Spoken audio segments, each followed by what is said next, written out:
Hurt, what is right, किसी ने कुछ बोल दिया और स्पेशली कुछ आपने बहुत मेहनत करी, हमारे बॉडी वो नहीं करा और कुछ जल्दी गुस्से में बोल दिया या कुछ, and you feel hurt, right.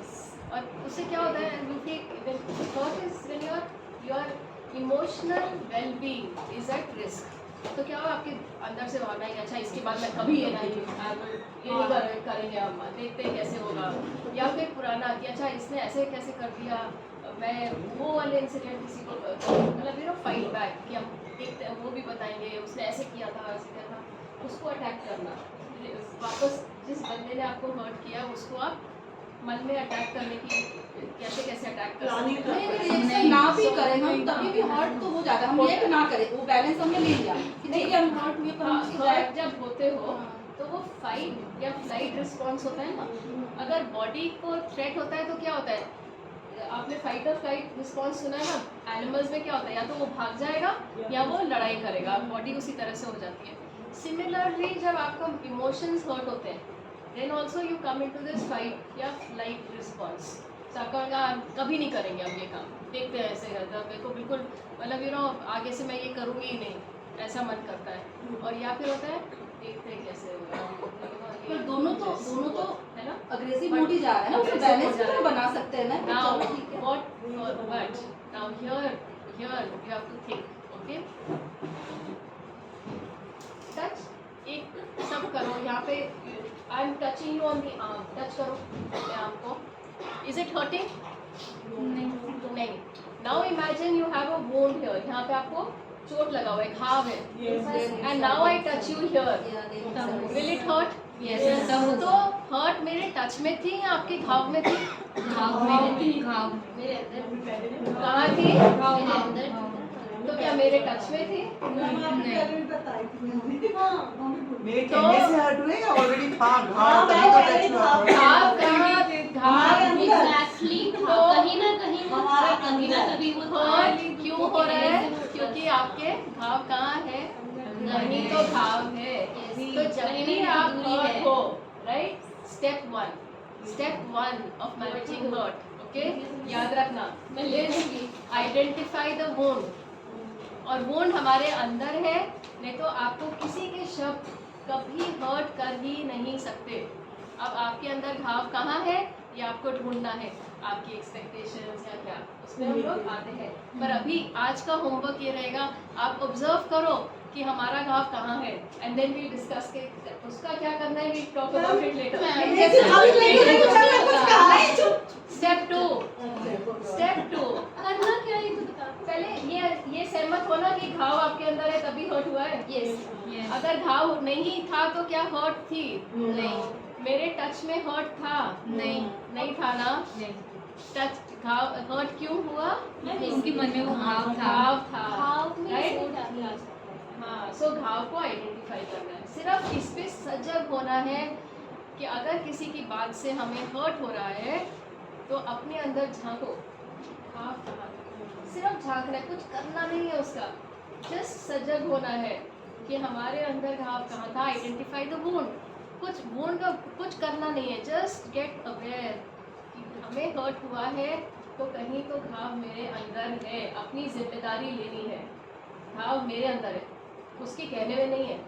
Right, step ma'am इसमें एक स्टेप हाँ, अगर जो अपने अंदर है इसमें कहीं ना कहीं एक्सपेक्टेशन, अटैचमेंट या हाँ, डिस्टेंस से आ सकती है चीज़। हाँ, बिल्कुल अटैचमेंट थी आप सजग हो जाओ उससे, फिर उसके बाद में करते हैं। सेकेंड स्टेप क्या है? Okay, let me give you a scenario. आपने सूप बनाया, बड़ी मेहनत है, आपका बेटा अंदर आता है, आप उसको बोलते हो बेटा सूप बनाया है पी लो, बोलते नहीं मम्मा भी नहीं चाहिए, बहुत गर्मी लगी है, चला जाता है। पापा टीवी देख रहे हैं, वो आके वहाँ बैठते हैं, पापा बोलते हैं बेटा सूप पी लो, मम्मी ने बहुत अच्छा मेहनत करके बनाया है। वो तो अपनी तरफ से ब्राउनी पॉइंट्स इकट्ठे करने की कोशिश कर रहे हैं, तो बोलता है नहीं मेरा मन नहीं है, गर्मी है बहुत।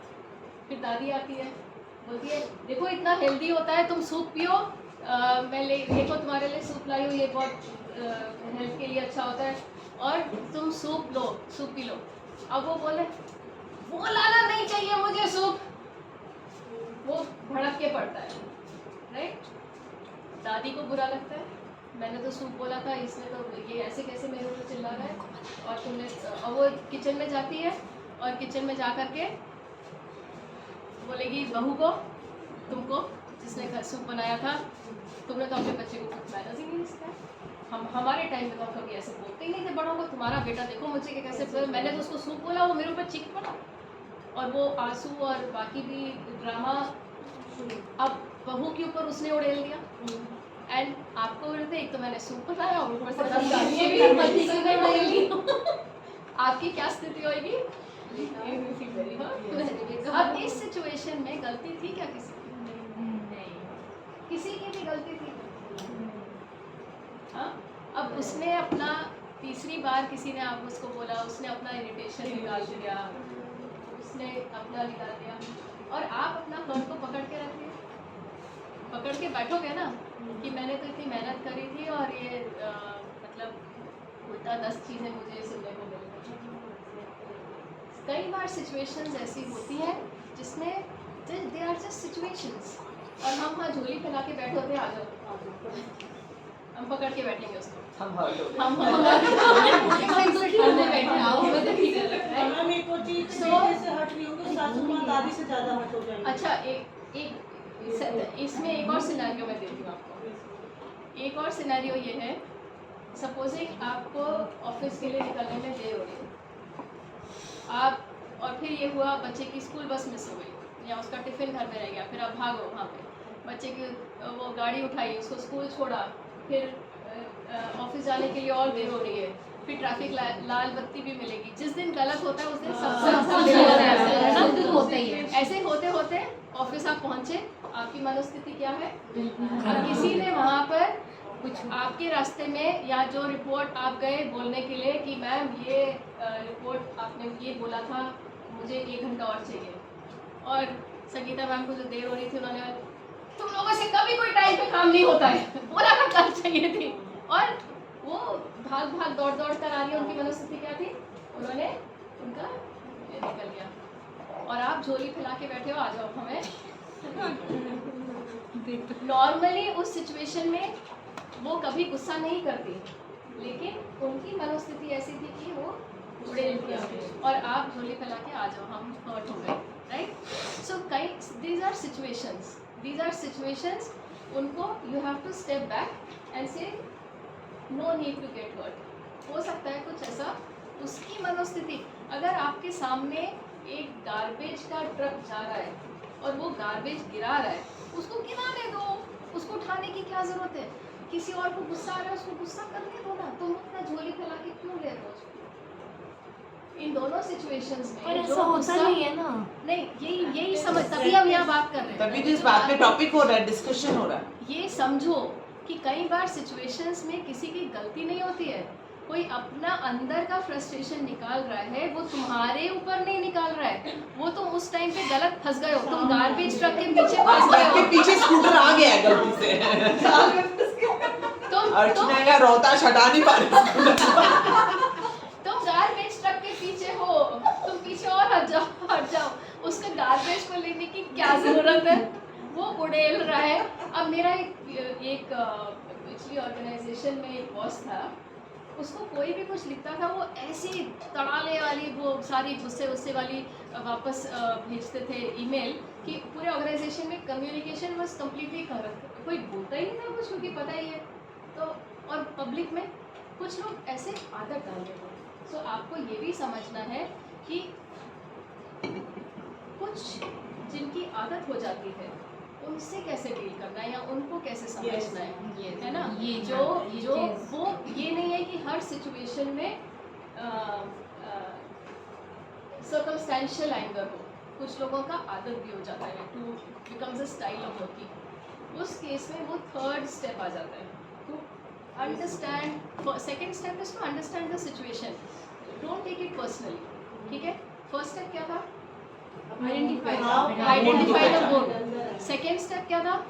सिचुएशन को एक understand, don't take it personally, alright? You don't take it personally.